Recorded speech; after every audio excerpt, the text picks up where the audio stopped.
Donc après, pour faire des photos plus haut de gamme et bien réfléchies, on prend des caissons. Donc ça c'est un caisson CNC. Il y a CNC, il y a Ikelic, il y a plein de modèles qui existent. Après c'est une histoire de prix, de choix. Celui-ci, l'avantage c'est qu'il est très petit, très compact. Dessus on a un dôme. Parce que l'appareil qui va dedans, moi c'est un Nikon.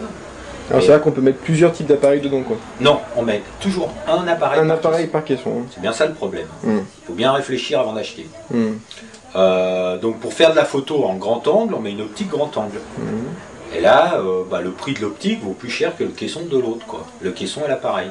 D'accord. C'est là où ça fait la différence. Par contre, c'est des optiques qui sont haut de gamme. Donc ça, c'est un grand angle. Là, c'est un 10. Dans l'eau, c'est ce qui va bien, parce que dès qu'on va rentrer dans l'eau, il y a une réfraction. Donc le 10, ça va devenir 13, 14. D'accord. D'accord. Donc ça va resserrer un peu la photo. Okay. Si on aurait un 20 mm, ça va nous donner un 24, 25, 26. Ça se calcule, il y en a qui ont fait ça très bien, donc il suffit de lire. Mais donc on perd, il faut pouvoir s'approcher très près. Avec ça, on fait des photos grand angle sans problème, quoi. Okay. Avec cet appareil-là, on est équivalent à celui-là, à peu près. Ça, c'est du 13 sous-marin. Et celui-là, c'est du 10 terrestre. Donc ça me fait du 13, 14, 15. C'est pas bien loin, quoi. Okay. À cause de ça, parce que c'est une optique qui n'est pas faite pour aller dans l'eau. Elle est dans le caisson. D'accord. Okay. Donc ça rapproche et ça resserre un peu. Okay. D'accord. Le caisson, en fait, il sert uniquement à protéger l'appareil. Ouais, il n'a pas de fonction qualitative. Il a toutes les fonctions, il protège l'appareil. Donc c'est pour ça que faut pas prendre trop du bas de gamme, surtout si on met un appareil qui vaut quand même des sous dedans. Le gros problème des caissons, en général, même les petits, c'est l'entrée d'eau. Mais sur un appareil qui vaut 200 €, ça rentre l'eau, c'est 200 €. Sur un qui vaut plus de 2000, c'est 2000. Ça fait un peu plus mal au ventre. Donc déjà, ça on verra après comment l'entretenir. Après, sur les caissons, donc sur CNC, il y a quelques modèles, on va dire un peu haut de gamme. Il y a des dômes en verre, et puis il y a des dômes en plexi. D'accord. Donc c'est vite vu, le dôme en plexi, même si on y fait attention, il se raye. C'est du plexi, ça se raye. Okay. Et alors c'est mieux un dôme en verre, c'est plus cher à l'achat. Mais là on tape plus dans la même gamme de prix que le petit, quoi.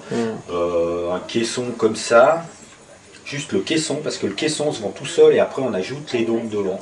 Okay. Ou les optiques pour les grands angles. Rien que le caisson, c'est dans les 2000, 2500 €.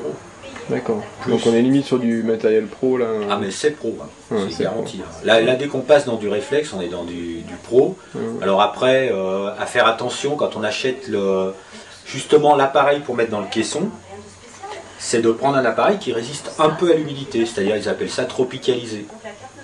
Okay.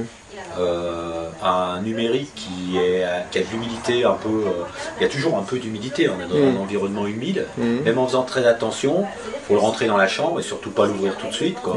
Alors ça c'est effectivement quand on sort de l'eau. Il faut faire attention, il ne faut pas tout de suite l'ouvrir pour voir les photos, de toute façon on peut les voir à travers l'écran, tac tac tac, c'est de l'à peu près, on les regardera tranquillement à la maison. Okay.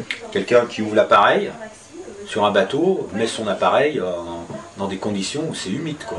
Même en plein soleil, quoi. Prendre des risques, quoi. Okay. Il prend pas des risques, mais l'appareil, s'il n'est pas tropicalisé, c'est ce que les gens ne regardent pas quand ils achètent, l'appareil va moins supporter l'humidité ambiante. Donc ça, celui-là, il est tropicalisé. Donc celui-là, c'est lequel? C'est un D200, ça. D200. Le D200, il est tropicalisé, c'est-à-dire il y a des joints toriques partout. Okay. Il n'est pas fait pour aller dans l'eau. Mais s'il y a de l'humidité autour, tout est protégé. Les caissons sont en alu, enfin le boîtier est en alu, et il y a des joints toriques un peu de tous les côtés. Donc c'est pas fait pour le mettre sous la pluie. Mais s'il y a de l'humidité stagnante, enfin autour, quand on va dans les îles, les tropiques, les machins comme ça, un appareil il va très vite s'oxyder et avoir des problèmes. Alors que tropicalisé, et ça, il le donc dit c'est pas, bien quoi. prendre cette précaution, effectivement, qu'il est subi des tests et en tout cas qu'il est... Il est plus cher, quoi, toujours. D'accord. Okay. Sur les optiques, ça c'est un truc, il faut qu'elles soient sensibles C'est-à-dire ceux qui connaissent un peu, si elle ouvre à 2.8, c'est super. Pour aller dans l'eau, c'est vraiment bien. Enfin super, si c'était plus, ce serait pas mal, mais ça n'existe pas trop. Et après, faut faire attention à ça, parce que souvent les appareils ouvrent à 5, 6, 7, 8, ils s'en foutent royalement, quoi. Donc là, il faut vraiment de l'éclairage, quoi. Et c'est embêtant, quoi. Parce que mettre très cher sur un flash, sur un petit appareil qui vaut pas cher, c'est un peu bizarre. Il y a meilleur temps de regarder au démarrage. Sur la vidéo, c'est pareil, il faut en prendre une qui soit très sensible, quoi. Bon, maintenant, ça a bien évolué, quoi. Mais il faut y regarder quand même. Il faut en acheter une caméra et après, mais avant d'acheter la caméra, si on veut la mettre en caisson, comme l'appareil, il faut se renseigner avant. Parce que si le caisson n'existe pas,